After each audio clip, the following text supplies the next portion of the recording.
Hello children, welcome to my channel. We have completed up to chapter number 9 which were based on various topics. Okay. Now today we are going to solve the question paper of previous year so that आप लोगों को idea हो सके कि किस type के questions होते हैं क्वेश्चन पेपर में और हाउ टू सॉल्व देम, कैसे उन्हें हम सॉल्व करेंगे. So let's start with our first question. Count the number of cubes in the given figure. ये जो फिगर दी है इसमें टोटल कितने नंबर हैं क्यूब्स के, वो हमें फाइंड आउट करना है. ठीक, तो इसको कैसे करेंगे हम लोग. सबसे पहले देखिए यहाँ ऊपर कितने क्यूब्स हैं. 1 2 3 4. ओके, सो 4 प्लस इन 4 के नीचे 4 और ये 2 6 प्लस इन 6 के नीचे 6 और ये 2 8.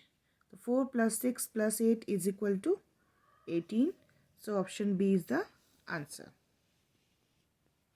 Question number 2. If a certain code language, red is called blue, blue is called green, green is called yellow, and yellow is called black, then what is the color of grass? कि अगर किसी code language में red को blue कहा जा रहा है, blue को ग्रीन, ग्रीन को येलो और येलो को ब्लैक, तो ग्रास किस कलर की होती है. तो ग्रास किस कलर की होती है, ग्रीन. बट ग्रीन को क्या कहा जा रहा है, yellow. So option B is the answer. Question number 3. If I got 7 steps towards east, then turns left and go 4 steps, then turn right and go 3 steps, then in which direction am I facing now? अगर मैं east direction से चलना start करती हूँ, east की तरफ चलना start करती हूँ, ओके, 7 स्टेप्स, देन मैं लेफ़्ट टर्न हो जाती हूँ. अगर ऐसे मैं जा रही हूँ तो इधर ये लेफ़्ट हुआ, इधर मैं टर्न हुई, 4 स्टेप्स चले और फिर से राइट टर्न हुई, इधर जाते जाते फिर मैं राइट टर्न हो गई और 3 स्टेप्स मैंने लिए. तो अब मैं किस डायरेक्शन की तरफ मेरा फेस है, ईस्ट की तरफ. सो option D is the answer. Now question number 4. Which of the following options will complete the pattern in the given figure? जो भी ये फिगर दी हुई है इसमें एक पोर्शन मिसिंग है. सो जो ऑप्शंस दिए हैं उनमें से कौन सा ऑप्शन इसमें करेक्ट फिट होगा. तो हमें ध्यान देना है जो भी हम ऑप्शन लेंगे वो इस शेप में ट्रायंगल होना चाहिए, इस तरह का ट्रायंगल होना चाहिए जिसका यहाँ पर ये सर्कुलर होना चाहिए और इस तरह का एक छोटा ट्रायंगल यहाँ बना होना चाहिए. ठीक है, एक ये होना चाहिए और ये यहाँ होना चाहिए. सो इसके अकॉर्डिंग अगर हम देखते हैं तो ऑप्शन सी जो है वो करेक्ट ऑप्शन है. सो इसको टिक करेंगे. Now question number 5. There are 18 girls in a row. Komal is 5th from the right end Divya is 7th from the left end. If Komal and Divya interchange their positions, then what is the position of Komal from the right end. इसको करते हैं हम लोग notebook में थोड़ा इसको क्या बोला गया है यहाँ पर पहले कि 18 गर्ल्स हैं, एक रो में 18 गर्ल्स हैं. तो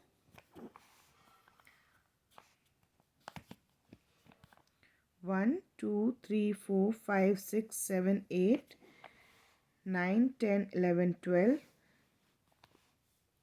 13 14 15 16 17 18. ओके, ये 18 गर्ल्स हैं. अब क्या हिंट हमें दी है, Komal is 5th from the right. Right ये है, ये लेफ्ट है.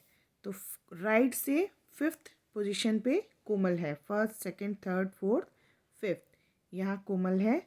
And Divya is 7th from the left and. Left and से 7th नंबर पर 7th पोजीशन पर दिव्या है.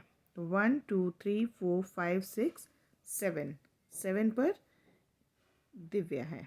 अब हमें क्या कहा गया है, if Komal and Divya interchange their position, कि अगर कोमल और दिव्या अपनी पोजीशन इंटरचेंज कर लेते हैं, इट मीन्स कोमल दिव्या की जगह पर आ जाती है और दिव्या कोमल की जगह पर चली जाती है, then what is the position of Komal from the right and.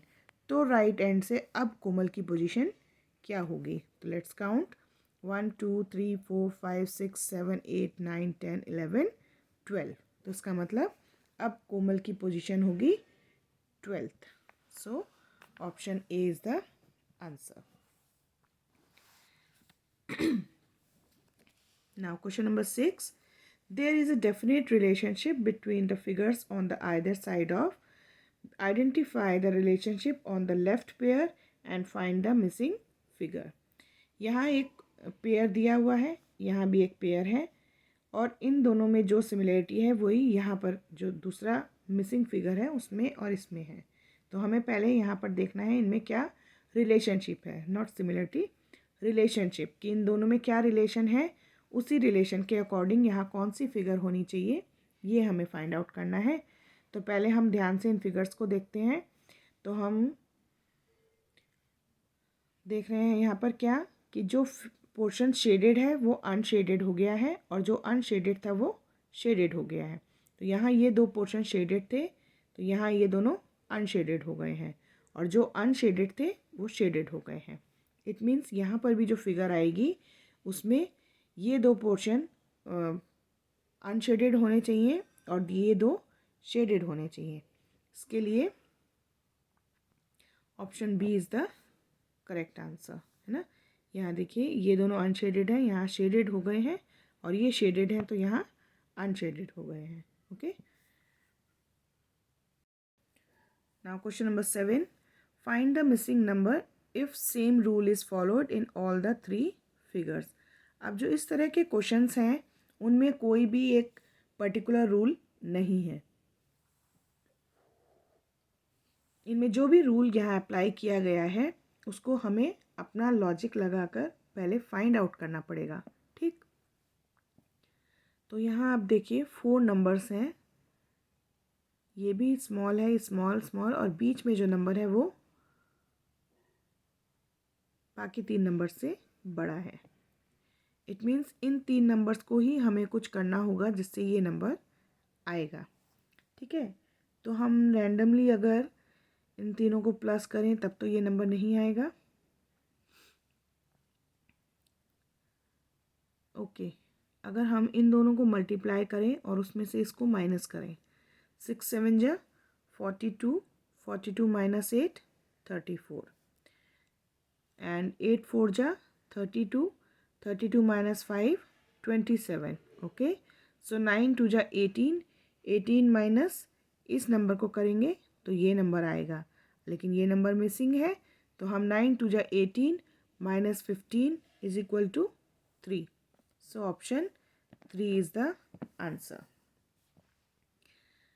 Question number 8, count the number of squares in the given figure. ये जो फिगर दी हुई है इसमें टोटल नंबर ऑफ स्क्वायर्स हमें फाइंड आउट करने हैं।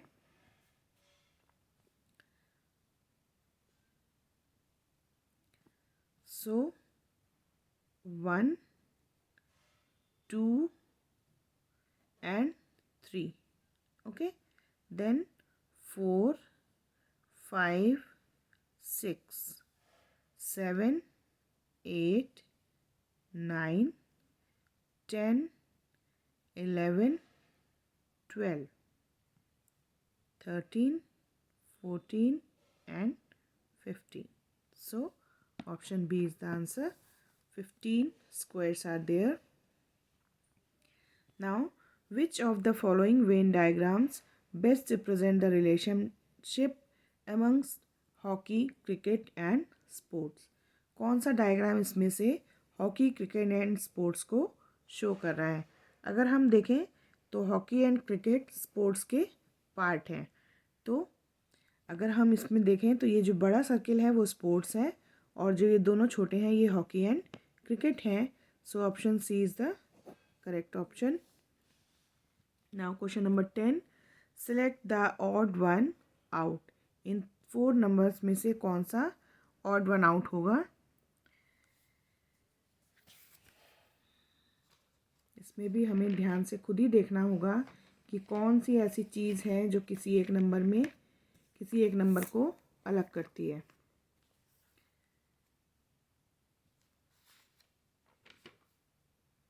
ओके, अगर हम ध्यान से देखें तो ये नंबर भी इवन है, ये भी इवन है, ये भी इवन है, but 81 is a odd number, so it is odd one out. Question number 11. Some letters are numbered 1, 2, 3, 4, 5 and 6 as given. Arrange the letters to form a meaningful English word and select the correct option. यहाँ कुछ letters हैं जिनको कि एक number के साथ दिखाया गया है। हमें इन अल्फ़ाबेट्स को सही अरेंज करके हमें एक मीनिंगफुल वर्ड बनाना है और फिर बताना है कि कौन सा नंबर अरेंजमेंट उस ऑप्शन के लिए मैच करेगा। तो पहले हम इसमें से एक मीनिंगफुल वर्ड बनाने की कोशिश करते हैं। WORFELFLOWER,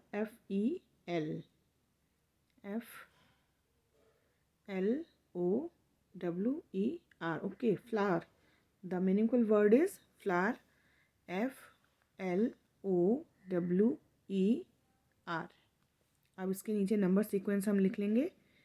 F for 4, L for 6, O for 2, W for 1, E for 5 and R for 3। अब ये ऑप्शन देखते हैं कहाँ है। 4 6 4 6 4 6 4 6 2 1 5 3। yes, so option D is the answer.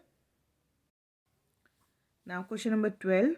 Select a figure from the options which is not exactly embedded in the given figure as one of its part.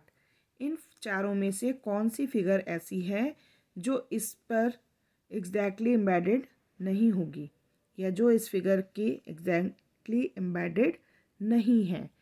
तो हम ध्यान से देखते हैं पहले जो भी हमें ये फिगर दी हुई है वो कहाँ इसमें फिट होती है। ये दिस वन इज़, ये हो गया, okay. Now B part, yes, this is here. now this one is this, okay, and yes, so option D is the answer. ये फिगर है जो इस पे एग्जैक्टली एम्बेडेड नहीं होगी, ठीक है। तो इसको ध्यान से देखकर ही हम कर सकते हैं इस तरह के क्वेश्चंस को। Now question number 13. Ashima remembered that she joins yoga classes after 24th but before 29 of April.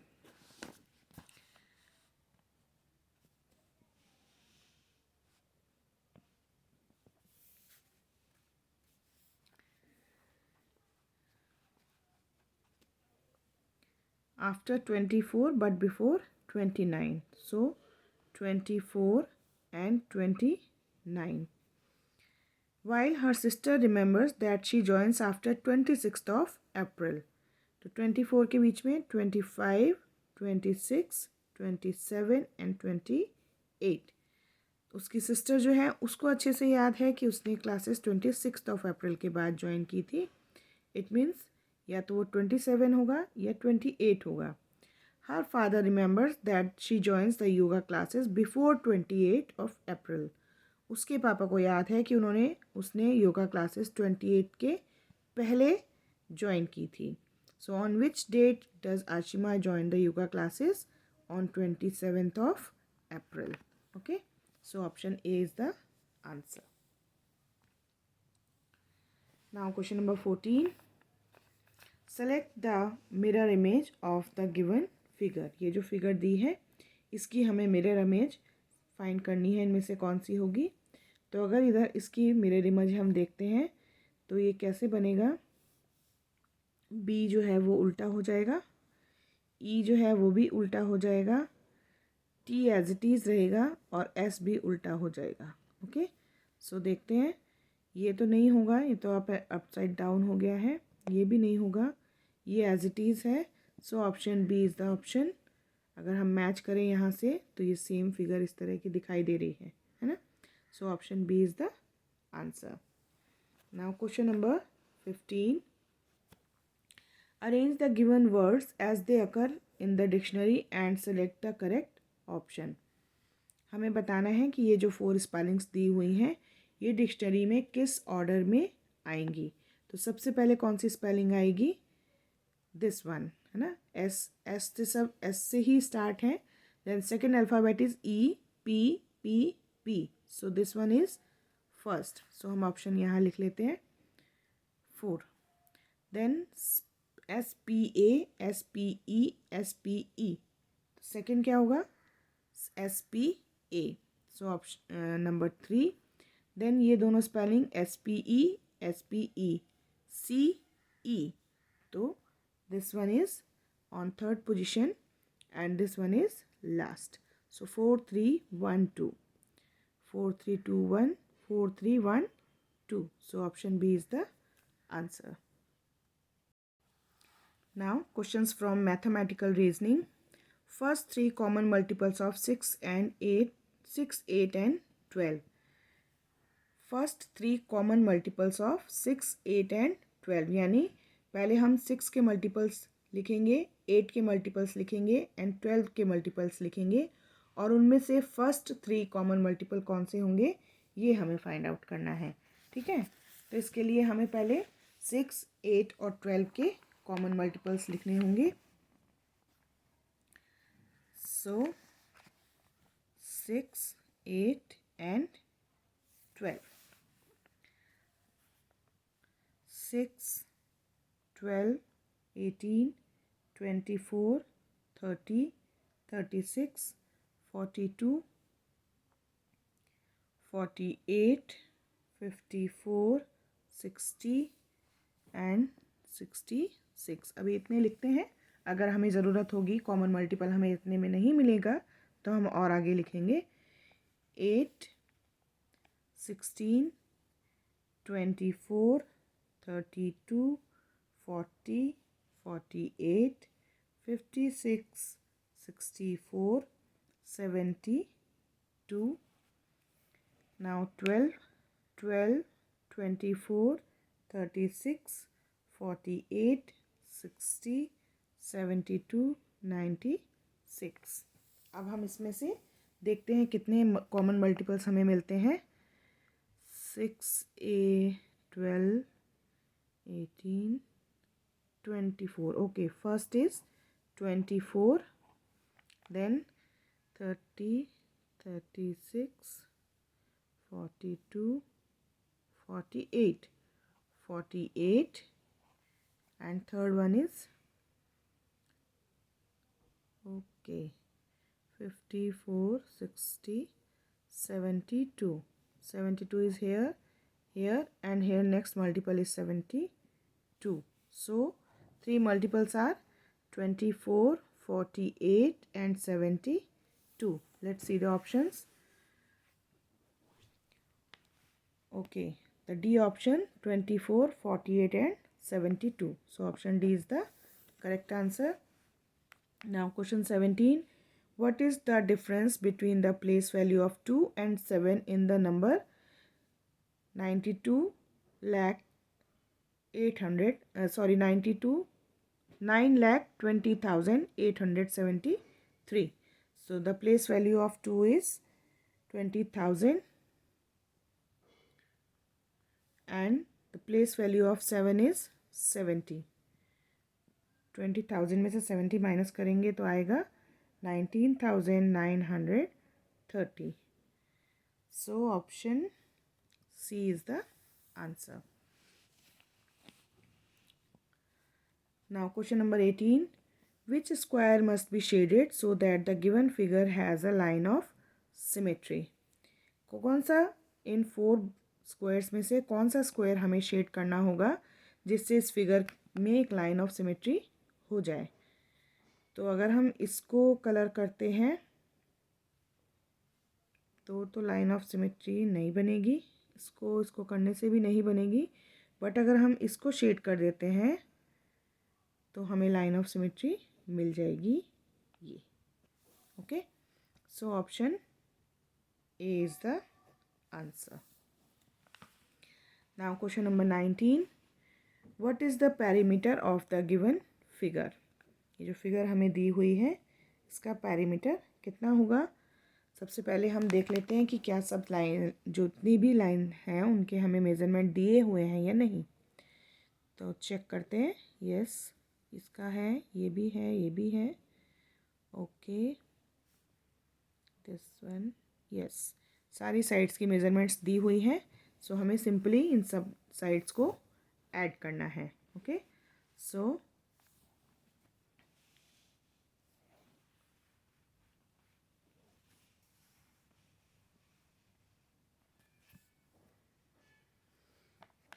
Start करते हैं यहाँ से।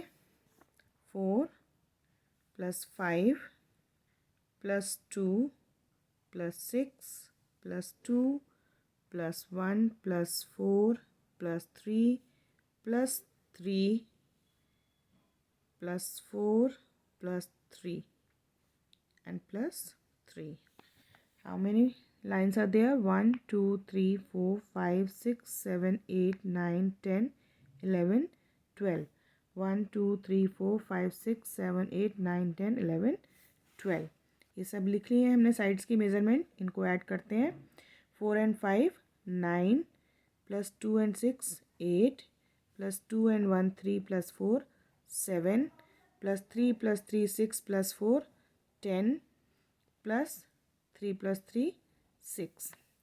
So 9 and 8 17 + 17 + 6. 17 to the 34 and 6 40. So option D is the answer. Now question number 20. Weight of ball P is 9.4 into 4 kg. If weight of ball Q is 6.2 kg heavier than the weight of ball P, then what is the weight of ball Q? अगर दो ball हैं, ball P and ball Q. P का wait है 9.4 into 4 kg. If weight of ball Q is 6.2 kg heavier than the weight of ball P. अगर ball Q का wait ball P के wait से 6.2 kg ज़्यादा है तो what is the weight of ball Q? तो ball Q का wait कितना होगा? तो पहले हम बॉल P का वेट निकालेंगे, उसमें 6.2 ऐड करेंगे तो हमें मालूम चल जाएगा कि बॉल Q का वेट कितना होगा। P का वेट है 9.4 into 4 is equal to 37.6 kg. Okay, और बॉल Q का वेट है 37.6 + 6.2 kg ऐड करेंगे तो 43.8 kg. So 43.8, option C is the answer. Now question number 21. Which of the following number will represent the successor of the number shown on the abacus?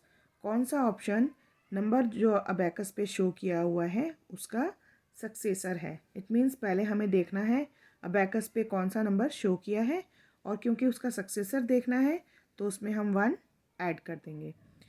तो 1 2 3 4 5 6 7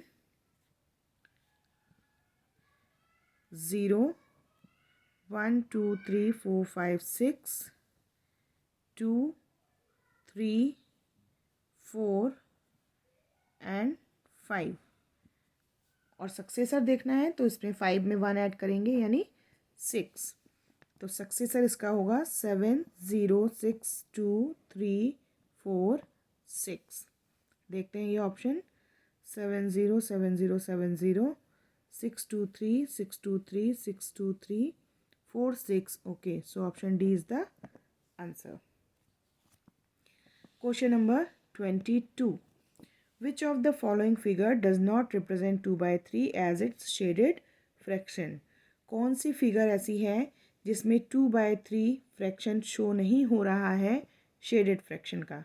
it means कि कौन सी figure ऐसी है जिसमें shaded fraction 2/3 नहीं है। तो हम पहले हर फिगर का फाइंड आउट करेंगे कि शेडेड फ्रैक्शन क्या है। ओके, सो फिगर ए में टोटल पार्ट्स हैं 1 2 3 4 5 6 7 8 9 एंड शेडेड कितने हैं 1 2 3 4 5 6। 6/9 इज इक्वल टू 2/3, तो ये तो है। देन बी 1 2 3 4 5 6 7 8, 8 में से कितने शेडेड हैं? 3, तो ये 2/3 नहीं है। देन 2 4 6 7 8 9, सी फिगर है, 9 टोटल हैं और उसमें से 1 2 3 4 5 6 पार्ट शेडेड है, ये भी 2/3 है। एंड डी पार्ट, ये तो क्लियरली दिख रहा है हमें कि 3 पार्ट्स में से 2 शेडेड हैं, तो ये ऑलरेडी 2/3 है। सो ऑप्शन बी जो है वो 2/3 शेडेड नहीं है, सो इसको हम टिक करेंगे। Okay, now question number 23, find the sum of 38.28, 3.14 and 2.02 by rounding off each decimal number to the nearest 10th place. Okay, क्या करना है? पहले जो ये नंबर्स दिए हुए हैं हमें इनको नियरेस्ट 10th प्लेस तक राउंड ऑफ करना है, उसके बाद इनका सम फाइंड आउट करना है। तो पहले हम इनको राउंड ऑफ करेंगे। राउंड ऑफ करने के बाद 38.28, 3.14 एंड 2.02, इनको राउंड ऑफ करने के बाद जो नंबर हमारे पास आएंगे वो होगा 38.30, 3.14 को 3.10 एंड 2.02 को 2.0। ठीक, नियरेस्ट 10 तक राउंड ऑफ करेंगे तो ये नंबर हमें मिलेंगे। इनको ऐड करेंगे 0 4 13 and 4, 43.40। So 43.40, option D is the correct answer. Now question number 24. The given line graph shows the scores obtained by 6 students in a maths quiz. Study the graph carefully and answer the following question. ये जो line graph है ये show कर रहा है 6 students के scores एक maths quiz के लिए। ठीक है, तो अगर हम देखें तो ए का स्कोर है 12, बी का स्कोर है 8, सी का स्कोर है 20, डी का स्कोर है 4, ई का स्कोर है 16 एंड एफ का स्कोर है again 8। Okay, now let's see the questions. How much more score did students B and E get together and A and D got together?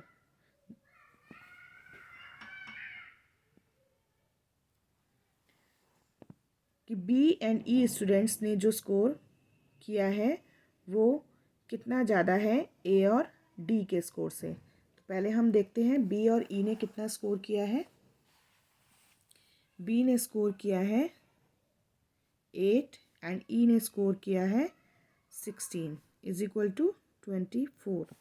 ए ने score किया है 12, D ने score किया है 4 is equal to 16। तो B और ई ने ए और डी से कितना ज़्यादा स्कोर किया है उसके लिए 24 minus 16 is equal to 8। So option B is the answer. Now when it is 8:15 what kind of angle is formed by the hands of a clock? अगर एक क्लॉक में 8:15 टाइम शो हो रहा है तो इससे कौन सा एंगल इन दोनों हैंड्स ने मिलकर बनाया है? This one is obtuse angle, so option D is the answer. Question number 26, the given figure shows the factorization of a number, what will become at the place of question mark. ये एक factorisation किया हुआ है, यहाँ एक digit missing है उसको हमें लिखना है। सो 90 इज इक्वल टू 15, किससे 90 15 को किससे मल्टीप्लाई करने पर 90 आएगा? 15 6 जा 19। ओके, फिर इसको और आगे हम ब्रेक करेंगे तो 5 3 जा 15 एंड 2 3 जा 6। अगर हम यहाँ डिवाइड ना कर रहे हों तो यहाँ से भी हम कर सकते हैं कि 2 3 जा 6। ओके, तो दोनों तरह से 6 आंसर आएगा। So option B is the answer. Now question number 27. In the given figure is made up of identical squares. Find the area of the shaded figure. यहाँ हमें बताया है कि ये जो एक स्क्वायर है इसकी दोनों साइड 1 1 यूनिट है, तो इस एक बॉक्स का एरिया होगा 1 स्क्वायर यूनिट्स। हमें बताना है कि जितना ये शेडेड पोर्शन है इसका एरिया कितना होगा। तो अगर हम काउंट करें कि कितने स्क्वायर्स हैं, तो 1 और 2 इनको मिला के बना 1 स्क्वायर, 1 और 2 इन दोनों को मिला के बना एक और स्क्वायर। ठीक है, इन दोनों को मिला के बना एक स्क्वायर और इन दोनों को मिला के बना एक स्क्वायर, और 2 स्क्वायर्स यहाँ ऑलरेडी हैं, तो 2 3 4 5 6। इट मीन्स जो ये शेडेड पोर्शन है इसका एरिया कितना हुआ, 6 square units. So option D is the answer. Now question number 28, find the sum of 3 1/4 into 1 1/6 and 3 1/8। Sum find out करना है हमें इन दोनों का और इसका। तो पहले इसको सॉल्व करेंगे और उसमें इसको ऐड करेंगे, देखते हैं कितना आंसर आता है। क्वेश्चन को लिख लेते हैं पहले। 3 1/4 मल्टीप्लाइड बाय 1 1/6 प्लस 3 1/8। ओके, इसको सॉल्व करेंगे। पहले हम इसको चेंज करेंगे मिक्स नंबर से। 3 4 जा 12 and 1 13/4 मल्टीप्लाइड बाय 6 1 जा 6 and 1 7/6 प्लस 8 3 जा 24 and 1 25/8। So 13 7 जा 91 and 4 6 जा 24 प्लस 25/8। इन दोनों का एलसीएम निकालेंगे, आएगा 24, तो 91 और 24 को डिवाइड करेंगे 8 से तो आएगा 3, इसलिए 25 को मल्टीप्लाई करेंगे 3 से, आएगा 75 एंड 24 इज इक्वल टू 166/24। फिर इसको और रिड्यूस करेंगे तो हम आएगा 83/12, और इसको मिक्स नंबर में हम चेंज करेंगे तो ये हो जाएगा 611/12। तो 611/12 देखते हैं हम ऑप्शंस में।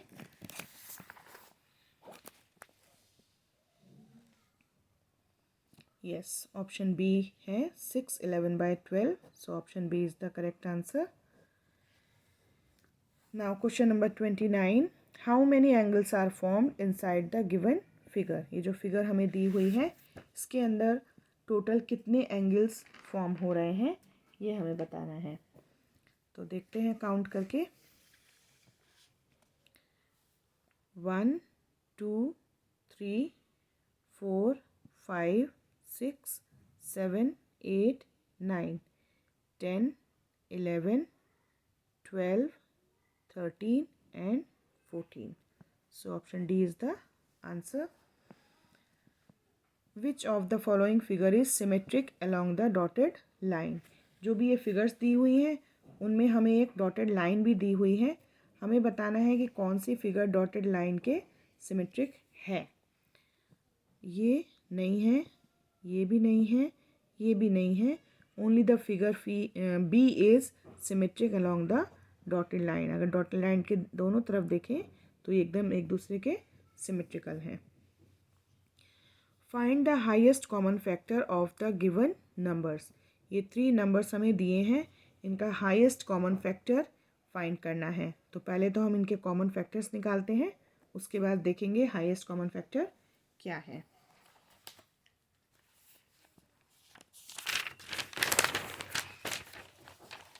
थ्री नंबर्स हमें दिए हैं 48 120 एंड 64।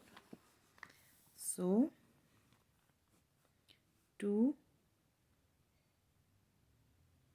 2 4 2 1 2 2 6 2 3 and 3 1। Now 2 60 30 15 3 1। Now 2 से करेंगे 64 को, 32 16 8 4। ओके, ये हो गए कॉमन फैक्ट, ये हो गए सारे फैक्टर्स। इसमें देखते हैं कि हाईएस्ट कॉमन फैक्टर कितना है, ये हमें फाइंड आउट करना है। सो 1 1 1, 2 1 and 2 2 2. So 2 2 the 4, 2 the 8. So highest common factor is 8. So option C is the answer. Now question number 32. What fraction of month in a year have 30 days? जो एक year में 30 days वाले months होते हैं उनका क्या फ्रैक्शन है total number of years, total number of months in a year. यानी जो टोटल नंबर ऑफ मंथ्स होते हैं उनमें से 30 डेज वाले मंथ्स का क्या फ्रैक्शन होगा। तो टोटल मंथ्स हैं हमारे 12 एंड 30 डेज कितने में होते हैं, जनवरी, फिर मार्च, no, April, May, June, July, August, September and November, यानी 1 2 3 4। तो 4/12 और इज इक्वल टू 1/3। तो 1/3 फ्रैक्शन है 30 डेज वाले मंथ्स का पूरे ईयर से। सो 1/3 option A is the answer. Question number 33. The measures of the sides of a triangles are given. Identify which of the following are equilateral triangles. ये triangles दिए हुए हैं यहाँ पर और इनका मेजरमेंट दिया हुआ है। हमें देख के बताना है कि कौन से ट्राइंगल इक्विलेटरल ट्राइंगल है। तो इक्विलेटरल ट्राइंगल कौन सा होता है, जिसकी सारी साइड्स इक्वल होती हैं। तो देखते हैं 4 3 3 no, 4 3 5 no, 3 3 3 yes, 2 4 5 no. So option only figure 3 is the equilateral triangle. So let's see the options. Figure 1 and 3 only no, figure 2 only no, figure 3 only yes. So option C is the answer. Question number 34. A water tank can hold 49 5/6 liter of water. How much water will be contained in 3 such tanks? एक tank में अगर इतना पानी है तो 3 tanks में कितना पानी होगा, उसके लिए इस नंबर को 3 से मल्टीप्लाई करेंगे। सो 49 5/6 मल्टीप्लाइड बाय 3। सो इसको चेंज करेंगे तो ये हो जाएगा 299/6 इंटू 3। आगे इसको सॉल्व करेंगे 299/2। इसको वापस मिक्स नंबर में चेंज करेंगे तो आएगा 4991/2। Okay, sorry 149/2। So let's see the options. 79 149 1/2. So option B is the answer. Now question number 35. Which single digit will replace the circle in the given multiplication? ये जो multiplication का सम दिया है इसमें कोई एक ही डिजिट है जो हर सर्किल के प्लेस पर आएगी। तो हम इसको सिंपल मल्टीप्लाई करके देखते हैं।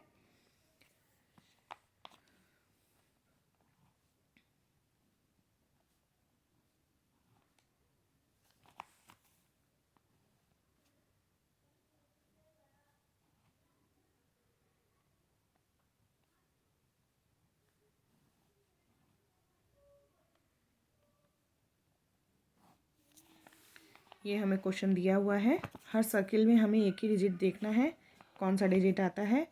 3 4 जा 12, 12 का 2 कैरी 1, 3 4 जा 12 एंड 1 13 का 3 कैरी 1, 3 2 जा 6, okay, 6 and 1 7।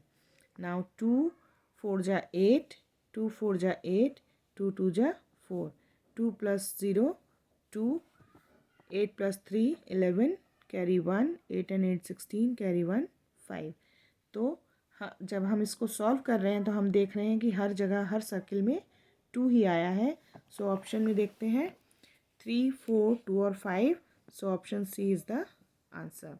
So we have completed up to question number 25. In our next video, we will continue with everyday mathematics. Till then, bye-bye.